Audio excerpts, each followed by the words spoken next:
Okay. And the thing is, I don't know if it's been that long. I don't know why they still. That's what I'm saying. Dennis Smith Jr. has been in the league for a minute. It's got to be 4 or 5 years, I would imagine. Since 2016, I think. Wow. But that's crazy. But basically, I guess they saying it was a 46-page response to the NCAA because they're disputing it, obviously. Yeah. And basically, it was just telling them like they questioned whether there was any evidence, which is kind of true. Yeah. So I'm reading the article thinking, okay, they got $40,000. So it's just like a $40,000 payment out of the blue that got sent somewhere. From an Adidas consultant. Yeah. To them, guess, Adidas sponsored them. Right. So they got it from them. The assistant coach got it. He was supposed to give it to the player. The player came.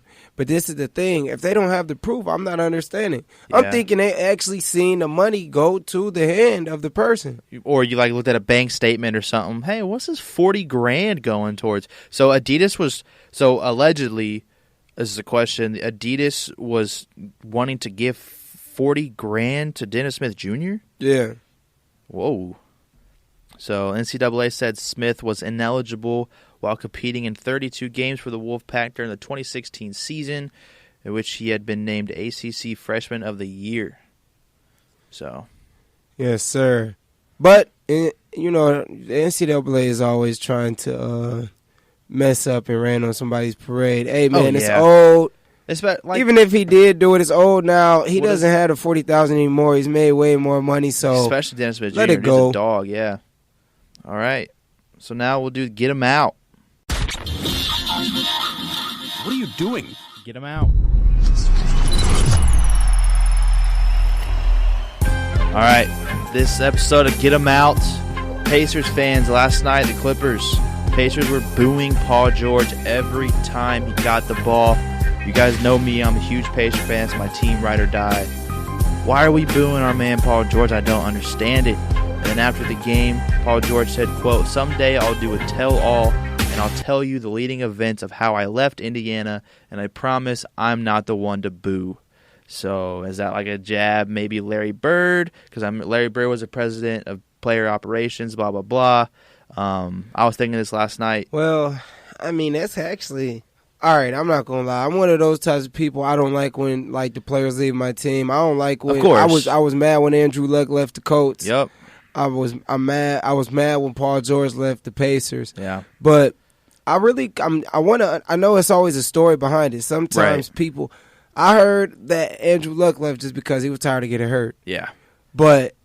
sometimes it's things behind it, like business-wise, that we don't know about. Like, especially Paul George. Be with Paul George. Right, and Paul George is an NBA. He's a superstar in the league. He's a top-tier athlete. They don't like to be on these small-market teams because, one, we can't get the other players around him. Like, we couldn't have got Kawhi Leonard. We had Kawhi Leonard. We drafted him, but we couldn't have him at the same time. Now that they're together in L.A., the Clippers can, blah, blah, blah. Yeah. So what my thing is Paul George probably wanted help that the Pacers couldn't or didn't even want to try and get for him, and that's why he left. He didn't leave. He got traded. He was going to leave, but the Pacers luckily traded him so he can get Sabonis and Oladipo, thank God.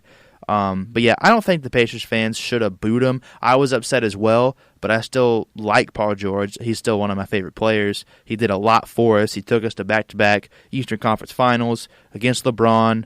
Like, the dude he was so good for us. Yeah. Still booming him. That was years ago. Like, why are you guys still mad? Show some class, Indy.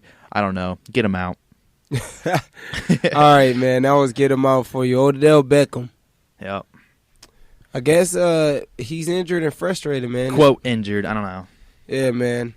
Baker said his injury hasn't been handled correctly by the Browns training staff, and it could have been addressed earlier on in the season, and they allowed him to play through it. Yeah, apparently it's some sort of hernia that's affecting him on the field.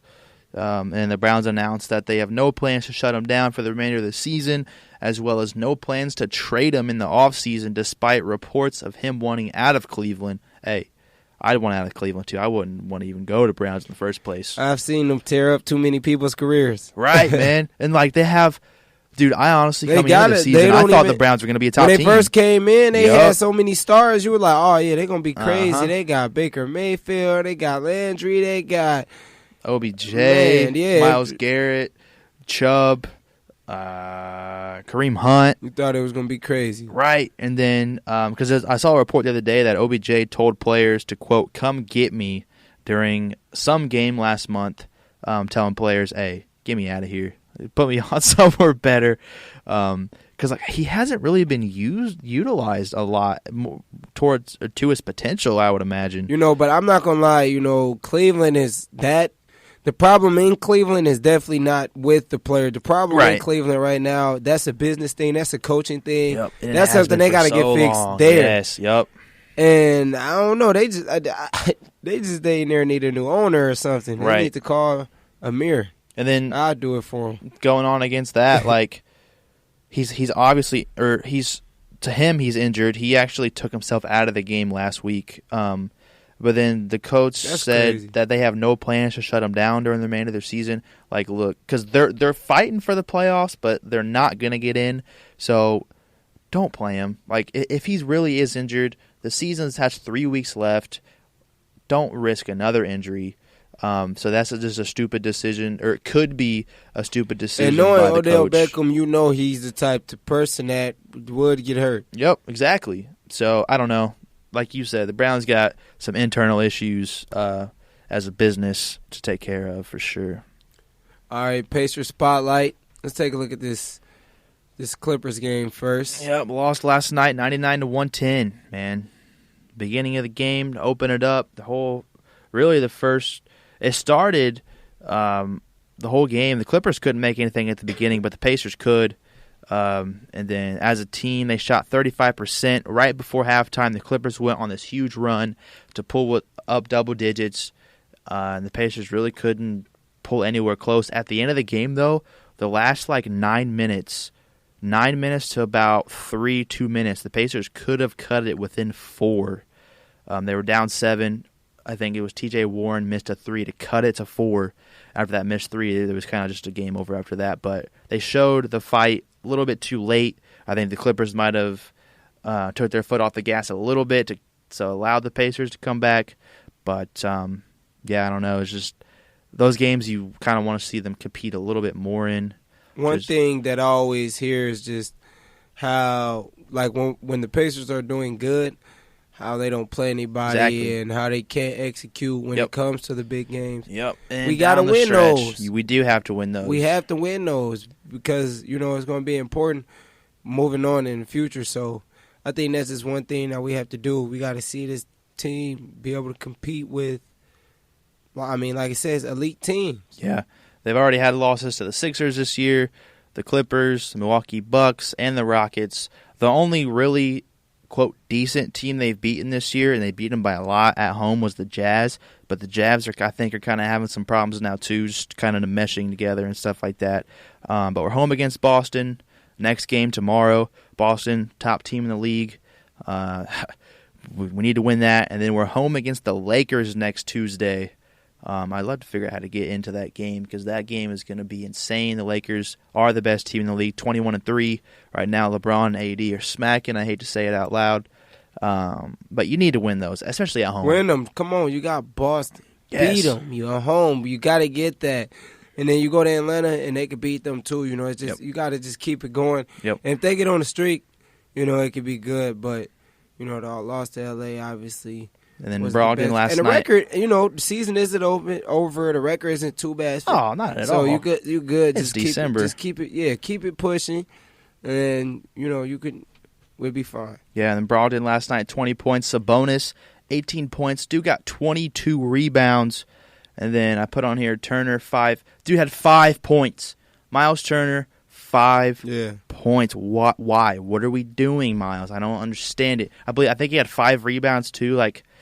Turner, we need double-digit points. We need 12 to 18 points out of you, over probably 10 boards. Get your 2, 3, 4 blocks. We'll be fine. But we can't have our starting center, getting 5 points against the Clippers. We can't have it. You look at the rebounds, like you said, Sabonis. 22, man. Yeah, man. So yeah, and I'm pretty sure Turner had like 5. And the big thing is getting those home wins, man, because that's where all your momentum is. Facts. Is built up at, man. Your city wants to see you beat Paul George. Your city wants to see you beat the guy that they're booing. Yeah, and they're 9-3 at home, so just build on that. That's all you can do from that is build on that as you move forward. Yep, and like I said, they got Boston tomorrow, and then a couple road games, or at least one road game. Pretty sure they're down in Atlanta, like you said, and then home against the Lakers next Tuesday. All right. So the Colts corner, man, and I am going to tell you right now, I watched this game, and it doesn't do anything but make you mad when you just... Typical Colts. You watch Jameis Winston. Torch your defense. You watch Jameis Winston look like a superstar against your team, man. Yep. Career high 456 yards passing. He threw for 4 TDs. The dude threw for 3 interceptions. 1 interception went back for 6 points. Continuously torched the Colts defense. Yeah, while Jameis Winston was doing good, Brissett, he wasn't. Yeah. Well, he wasn't doing bad, but he didn't do what you wanted in the fourth quarter. Does. Right. Yeah. He didn't do anything when they needed it. What disappointed you the most out of that? Colts defense. Like we just said, you can't allow... I mean, I'm not going to lie. The defenses on both sides was bad, but our side, I like it. James Winston was looking like a 5-star. Dude, he made him like an MVP. And he was slinging 75-yard passes, 80-yard touchdown passes. It was ridiculous. And then one thing that this is the craziest thing of all. Since 1940, teams are 618-1 when they allow 35 points, turn the ball over 4 times, and then force 1 takeaway or fewer. The Bucs are now the 4th team to ever do this. Since 1940. And you look at the fourth quarter with Jacoby Brissett and how he wasn't, like, how he couldn't, how he couldn't do what he needed to do, how he couldn't produce in the fourth quarter like he should. Those are the things I'm talking about when I say, like, winning. Like, you got to be able to win those types of things. Put a drive together. Quarter. Yeah. Give us points. And then, with being a franchise quarterback, that's what I'm saying. You got to be able to win 100%. Those fourth quarters. Yep. Because that's when it matters. That's when both teams are tired. That's when whoever pushes through is going to win the game. He was 5 for 9 for 30 yards in the fourth quarter. Jacoby, we need a drive. We can't have you going 3 and out. And it isn't like they got blown out. They were up a couple times. Dude, they were up 10 multiple times. And one, it was the defense's fault because we were up 10, and then the defense would allow them to score again. But when we're up 10 and the offense has the ball, don't go 3 and out. Don't get 1 first down and then punt. We need you to drive the field, be an elite offense, be that elite quarterback that Indy needs, and give us points. Extend the lead. Don't be content with a 10 or a 13. Did you just hear what you just said? You just said give them the elite quarterback that Indy needs. That's really all that they are missing. Yep. If we had, because obviously we're missing a lot more. T.Y. Hilton's injured, and we got a lot of key offense pieces. Is torched. But we got a lot of key pieces missing. But still, man. But we can't blame that because you see what he did with that offense the first 3 quarters, killing it. And spoiled us. You shouldn't have spoiled us. Yeah, I know. Shouldn't have spoiled us the first time. If you got to show us the good at all times, man. And then I think the biggest play, the most under-the-radar play of the whole game, the Colts drove down the field. It was up 35-31. The Colts had driven all the way down the field. They were at the Tampa Bay 19-yard line. Hines, our running back, fumbles. We lost it. Now, we got it right back a couple plays later because Jameis Winston threw another pick, as always. But then the Colts missed a field goal after that. But the Colts drove the whole field. We're in field goal range at least. That's 3 points. We'll go up 6. We're not up 3. We're up 6 after that. Or if we score, we're up 10 once again. And then they lose a fumble, and then that drive was wasted. So that, in my opinion, that's one of the biggest plays of the game. Yep. And then and it's not even just it's everything. We just mentioned everything. So it's not just the quarterback, and it isn't just the defense. Of course. It's both. Right. Because, I was just talking about how Brissett wasn't producing in the fourth quarter, but Chris Godwin for the Buccaneers was having a game. Oh, yeah. He had 91 yards. O.J. Howard from Buccaneers. He came from